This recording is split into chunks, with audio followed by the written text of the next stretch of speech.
بسم اللہ الرحمن الرحیم۔ السلام علیکم۔ آج میں قصہ بیان کروں گا پیغمبر حضرت لوط علیہ السلام کا۔ لوط علیہ السلام کے والد کا نام ہاران تھا، جو کہ آزر کے بیٹے تھے، اور لوط علیہ السلام پیغمبر ابراہیم علیہ السلام کے بھتیجے تھے۔ آپ کے والد آپ کے بچپن ہی میں فوت ہو گئے تھے۔ آپ کی پرورش آپ کے دادا آزر کے گھر ہوئی۔ ابراہیم علیہ السلام کو آپ سے بے حد محبت تھی۔ لوط علیہ السلام کا ذکر قرآن میں 27 بار آیا ہے۔ جب ابراہیم علیہ السلام مصر سے فلسطین واپس چلے آئے تو آپ نے لوط علیہ السلام کو صدوم بستی کی طرف بھیجا۔ یہ تجارتی مرکز اور مسافروں کے لیے آرام دہ جگہ تھی، اور یہ قوم کافر تھی۔ اللہ تعالیٰ فرماتے ہیں، پس جتنے ایماندار وہاں تھے ہم نے انہیں نکال دیا، اور ہم نے وہاں مسلمانوں کا ایک ہی گھر پایا۔ یہ لوگ ایسی برائی کرتے تھے کہ ان سے پہلے دنیا میں کسی نے نہیں کی تھی۔ ایک اور جگہ اللہ تعالیٰ فرماتے ہیں، جب لوط نے اپنی قوم سے کہا، تم ایسی فحاشی اور بے حیائی کرتے ہو جو جہانوں میں کسی شخص نے پہلے نہیں کی، اور کیا تم عورتوں کو چھوڑ کر مردوں سے حاجت پوری کرتے ہو، بلکہ تم حد سے بڑھنے والی قوم ہو۔ لوط علیہ السلام نے ان سے کہا، کیا تم جہاں والوں میں سے مردوں سے شہوت رانی کرتے ہو، اور تمہارے جن عورتوں کو اللہ نے تمہارا جوڑا بنایا ہے ان کو چھوڑ دیتے ہو، بلکہ تم ہو ہی حد سے گزر جانے والے۔ اللہ تعالیٰ فرماتے ہیں، اور لوط کا ذکر کر جب کہ اس نے اپنی قوم سے کہا کہ کیا باوجود دیکھنے کے پھر بھی تم بدکاری کرتے ہو، یہ کیا بات ہے، تم عورتوں کو چھوڑ کر مردوں کے پاس آتے ہو، حق یہ ہے کہ تم بڑی نادانی کر رہے ہو۔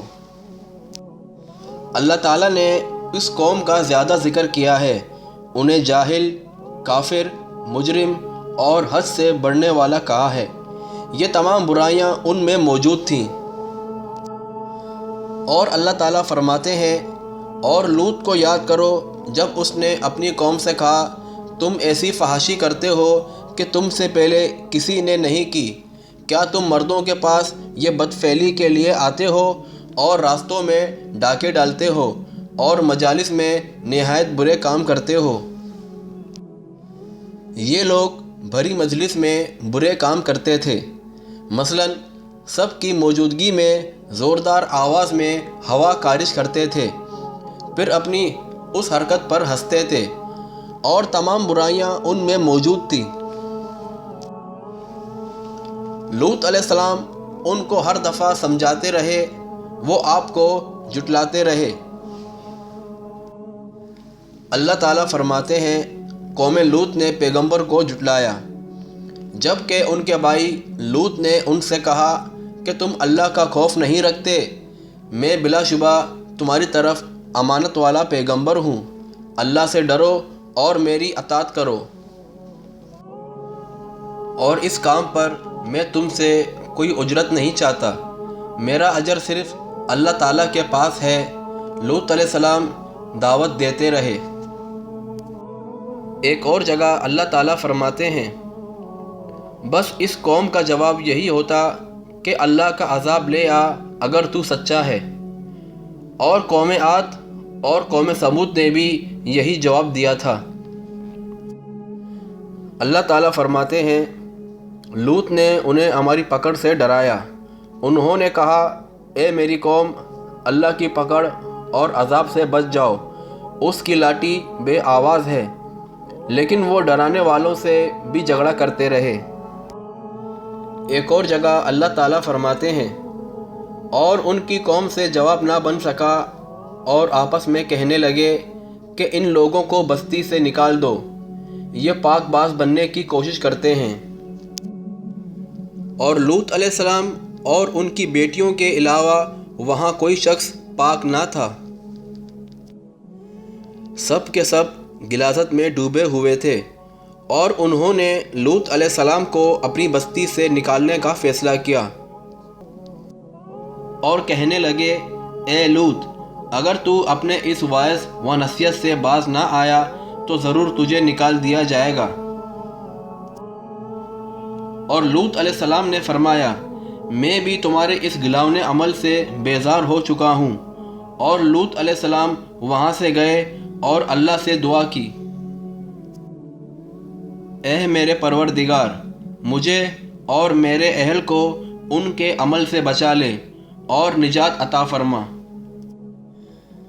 اللہ تعالیٰ نے لوط علیہ السلام کی دعا قبول کی اور فرشتے بھیجے۔ جبرائیل، میکائیل اور ملک الموت کو اللہ نے بھیجا، اور فرشتے سب سے پہلے ابراہیم علیہ السلام کے پاس آئے تاکہ اسے اسحاق علیہ السلام کی بشارت دیں، اور اس کے بعد فرشتے بستی سدوم کی طرف لوٹ گئے، اور فرشتے نوجوان مردوں کی شکل میں وہاں پہنچے اور ان کے پاس سے گزرے تاکہ انہیں آزما لیا جائے، کیونکہ اللہ تعالیٰ نے ان سے کہا تھا کہ ان لوگوں کو اس وقت تک ہلاک نہ کرنا جب تک کہ ان کے نبی کو ان پر الزام لگاتا نہ دیکھ لو۔ اور یہ فرشتے بستی کے کنارے پہنچ گئے۔ لوط علیہ السلام کی ایک بیٹی بستی سے باہر کنارے پر رہتی تھی۔ جب اس نے انہیں دیکھا وہ ڈر گئی۔ اس نے سوچا، ہماری قوم کے لوگوں نے اگر انہیں دیکھ لیا تو ضرور ان سے برائی کریں گے، اس لیے وہ اپنے والد لوط علیہ السلام کی طرف دوڑی۔ ان کے پاس پہنچ کر کہنے لگی، میں نے چند نوجوان لڑکوں کو دیکھا ہے اور میں ان کے بارے میں خوف زدہ ہوں۔ لوط علیہ السلام جلدی سے ان کی طرف آئے اور ان سے پوچھا، آپ کیسے آئے ہیں؟ انہوں نے بتایا، ہم آپ کے مہمان ہیں۔ اور لوط علیہ السلام چاہتے تھے کہ انہیں باہر ہی سے دوسری طرف روانہ کریں، لیکن جب انہوں نے کہا کہ ہم مہمان ہیں تو وہ انہیں جانے کا نہ کہہ سکے، اور ان سے بولے، اللہ کی قسم، زمین کی پشت پر ان سے خبیث اور گندی قوم ہم نے نہیں دیکھی۔ اللہ تعالیٰ فرماتے ہیں، لوگ جلدی سے اس کی طرف لپکے، اور وہ اس سے پہلے فحاشی کی عادی بن چکے تھے۔ یہ لوگ گھر کے سامنے پہنچ گئے تو لوط علیہ السلام انہیں روکنے کے لیے گھر سے نکلے اور ان سے فرمایا، اے میری قوم، تمہاری خواہش کے لیے میری بیٹیاں موجود ہیں، یعنی قوم کی عورتیں موجود ہیں۔ اور انہوں نے جواب دیا، لوط، تو چاہتا ہے تیری بیٹیوں یعنی قوم کی عورتوں سے ہمیں دلچسپی نہیں، ہم جو چاہتے ہیں تمہیں اچھی طرح معلوم ہے۔ اس کے بعد لوط علیہ السلام کہنے لگے، کاش میرے پاس قوت ہوتی یا میں کسی مضبوط پناہ میں ہوتا۔ لوط علیہ السلام پر صرف اس کی بیٹیاں ایمان لائی تھیں اور اس کی بیوی بھی کافر تھی، اور بستی کے لوگوں نے آپ کو تبلیغ کرنے سے بھی روک لیا تھا، اور اب ان لوگوں نے گھر میں داخل ہونے کی کوشش کری، اور لوط علیہ السلام نے ان 3 مہمانوں کی طرف دیکھا۔ آپ ان کے لیے فکر مند تھے۔ وہ یہ دیکھ کر حیران ہوئے کہ وہ تینوں بے فکر بیٹھے تھے، اور فرشتے کہنے لگے، ہم تیرے پاس وہ فیصلہ لائے ہیں جس میں اس قوم کو شک تھا، اور ہم تیرے پاس حق لے کر آ چکے ہیں، اور بے شک ہم سچے ہیں۔ سورہ عنکبوت میں اللہ تعالیٰ فرماتے ہیں، فرشتوں نے کہا، اے لوط، نہ ڈر اور غم نہ کر، یقیناً ہم تجھے اور تیرے اہل کو اور سوائے تیری بیوی کے نجات دیں گے، وہ پیچھے رہ جانے والوں میں سے ہوگی۔ ہم اس بستی والوں پر ان گناہوں کے سبب آسمان سے عذاب نازل کرنے والے ہیں۔ اور کہا، اے لوط، ہم اللہ کے بھیجے ہوئے فرشتے ہیں، یہ لوگ تجھ تک نہ پہنچ پائیں گے، یعنی تجھے تکلیف نہیں پہنچا سکیں گے۔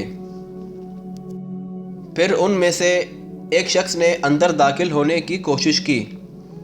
جبرائیل علیہ السلام اٹھے، انہیں ایک ایسی ضرب لگائی کہ تمام کے تمام اوندھے ہو گئے۔ اللہ تعالیٰ فرماتے ہیں، انہوں نے لوط کو اس کے مہمانوں کے بارے میں پھسلانے کی کوشش کی تو ہم نے ان کی آنکھیں مٹا دی۔ سورہ قمر میں اللہ تعالیٰ فرماتے ہیں، بس میرا عذاب اور ڈرانا چکو۔ وہ دھمکیاں دینے لگے اور واپس جانے لگے اور کہنے لگے، ہم تجھ سے کل نمٹ لیں گے۔ اور اسی وقت فرشتوں نے کہا، یقیناً ان کے وعدے کا وقت صبح کا ہے، اور کیا صبح بالکل قریب نہیں، صبح تک انہیں مہلت مل گئی۔ فرشتوں نے کہا، اے لوط، اپنے اہل کو رات کے حصے میں لے کر نکل جا اور ان کے پیچھے پیچھے تو چل، اور تم میں سے کوئی پیچھے مڑ کر نہ دیکھے، اور جہاں تمہیں حکم ہو چلے جاؤ۔ اور ہم نے اسے وہ فیصلہ سنا دیا کہ صبح ہوتے ہی اس قوم کی جڑ کاٹ دی جائے گی۔ سورہ شعراء آیت نمبر 170 اور 171 میں اللہ تعالیٰ فرماتے ہیں، ہم نے اسے اور اس کے اہل کو نجات دی، سوائے اس کی بیوی کے جو پیچھے رہنے والوں میں سے تھی۔ سورہ قمر میں اللہ تعالیٰ فرماتے ہیں، تمام ہلاک ہو گئے سوائے لوط کے آل کے، انہیں ہم نے صبح سحری کے وقت نجات دی، یہ ہمارا احسان تھا اور اسی طرح ہم شکر گزاروں کو بدلہ دیتے ہیں۔ لوط علیہ السلام اپنی 2 بیٹیوں کے ساتھ نکل گئے اور صبح سویرے عذاب آیا۔ اللہ تعالیٰ فرماتے ہیں، اب تم میرے عذاب کا مزہ چکھو۔ اور جبرائیل علیہ السلام نے اپنا پر زمین کے نیچے داخل کیا، اس بستی کو اکھاڑ کر آسمان کی طرف لے گئے اور پھر زمین پر دے مارا۔ سورہ ہود میں اللہ تعالیٰ فرماتے ہیں، جب ہمارا حکم آیا تو ہم نے اس کا اوپر والا حصہ نیچے کیا اور ان پر کنکریلے پتھر برسائے جو کہ تیرے رب کی طرف سے نشاندار تھے۔ اور سورہ ہجر میں اللہ تعالیٰ فرماتے ہیں، روشنی ہوتے ہی انہیں بڑی زور کی چھینک نے پکڑ لیا، پھر ہم نے اس کا بلند حصہ نیچے کیا اور ان پر کنکر والے پتھر برسائے۔ اور اسی طرح سورہ شعراء میں اللہ تعالیٰ فرماتے ہیں، اور ہم نے ان پر ایک خاص قسم کا می برسایا، بس بہت ہی برا می تھا جو ڈر گئے لوگوں پر برسا۔ یہ ماجرا بھی سراسر عبرت ہے، ان میں سے بھی اکثر مسلمان نہ تھے، بے شک تیرا پروردگار وہی ہے، غلبے والا مہربان والا ہے۔